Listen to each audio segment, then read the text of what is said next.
Assalamualaikum warahmatullahi wabarakatuh. Jadi di sini saya akan menjelaskan mengenai diabetes mellitus. Baiklah, jadi sebelum itu kita akan mengetahui definisinya terlebih dahulu. Jadi diabetes mellitus itu adalah sekelompok gangguan metabolik kronik yang ditandai dengan adanya hiperglikemia atau peningkatan kadar gula dalam darah. Lalu gangguan metabolik kronik di sini adalah gangguan metabolik pada protein, karbohidrat, serta lemak. Jadi normalnya insulin itu dibutuhkan untuk metabolisme karbohidrat, protein, dan juga lemak. Jadi apabila seseorang mengalami diabetes mellitus, maka jumlah insulinnya akan berkurang sehingga akan mempengaruhi proses metabolisme tersebut. Yang pertama, normalnya insulin akan bekerja membantu metabolisme karbohidrat, yaitu insulin akan meningkatkan glikogenesis dan glikolisis.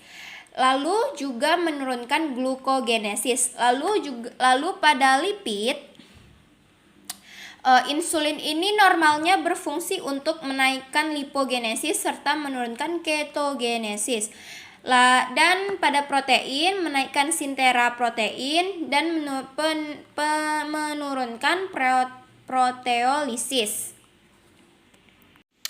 Namun, apabila seseorang mengalami diabetes mellitus, maka proses ini akan terganggu, sehingga yang terjadi adalah kebalikannya, yaitu peningkatan glukogenesis, lalu penurunan glikogenesis dan glikolisis, penurunan lipogenesis, penaikan ketogenesis, penurunan sintera protein, dan penaikan pada proteolisis. Sehingga semuanya itu akan menyebabkan kenaikan kadar dalam gula.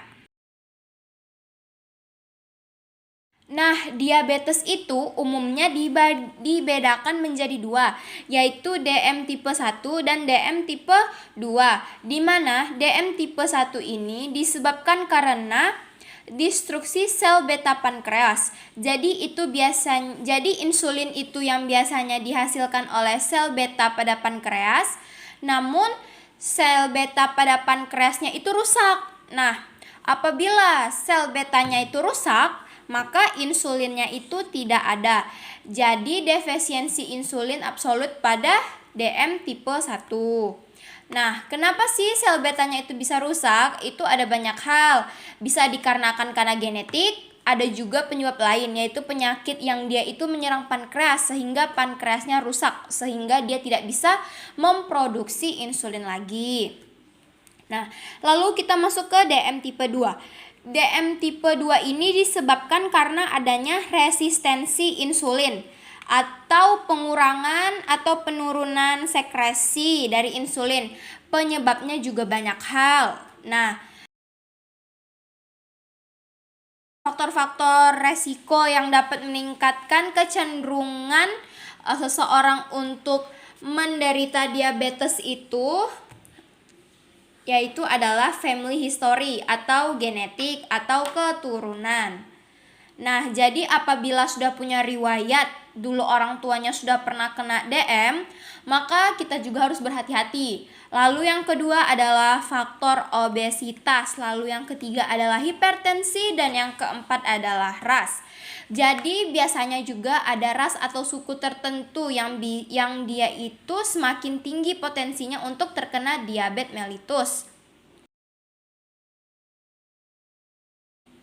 Kemudian, kapan seseorang dikatakan bisa menderita diabetes mellitus? Nah, kita masuk ke batasan diabetes mellitus. Nah, hal itu bisa dilihat dari kadar gula darahnya. Yang pertama-tama, batasan-batasan untuk diabetes mellitus bisa dilihat dari gula darah acak ya.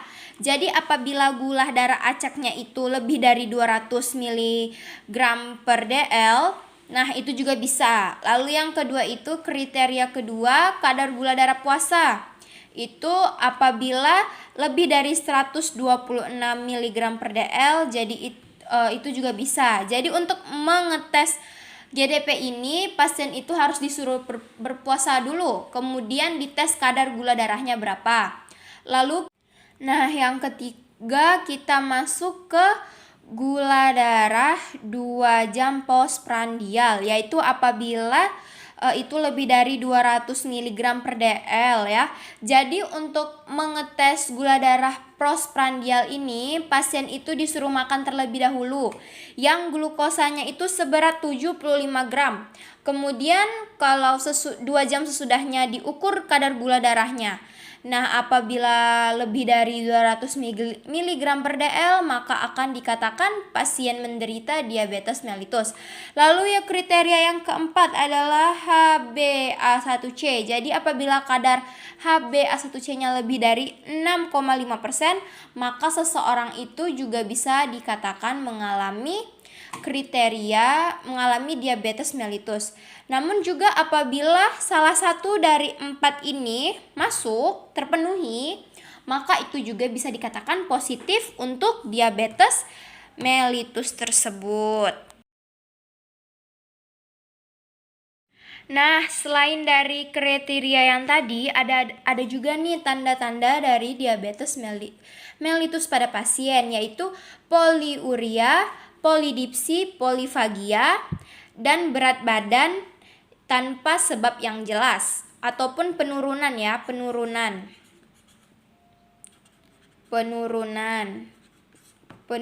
berat badan tanpa sebab yang jelas. Jadi yang pertama kita bahas yaitu yang poliuria dulu. Nah, poliuria adalah kondisi urin yang banyak keluar pada malam hari. Kenapa sih pasien diabetes mellitus itu bisa poliuria? Mungkin banyak yang bertanya-tanya ya kan? Nah, kenapa bisa? Karena kadar gula darah pada pasien diabetes mellitus ini sangat tinggi. Kadar gulanya ini sangat tinggi, menaik ya. Lalu, sementara itu ginjal hanya mampu menyaring gula dalam jumlah tertentu atau mereabsorpsi gula dalam jumlah tertentu saja. Jadi apabila gula yang ada di dalam darah terlalu banyak, maka ginjal tidak dapat menyaring gula itu semua. Nah, harusnya pada saat itu juga pada saat itu gula itu langsung keluar ke urin. Harusnya gula itu tidak ditemukan di dalam urin. Namun pada kondisi diabetes mellitus ini dijumpai adanya gula di dalam urin. Nah, gula ini juga memiliki sifat yang menarik air sehingga akan menarik air lebih banyak ke urin, lalu jadilah poliuria.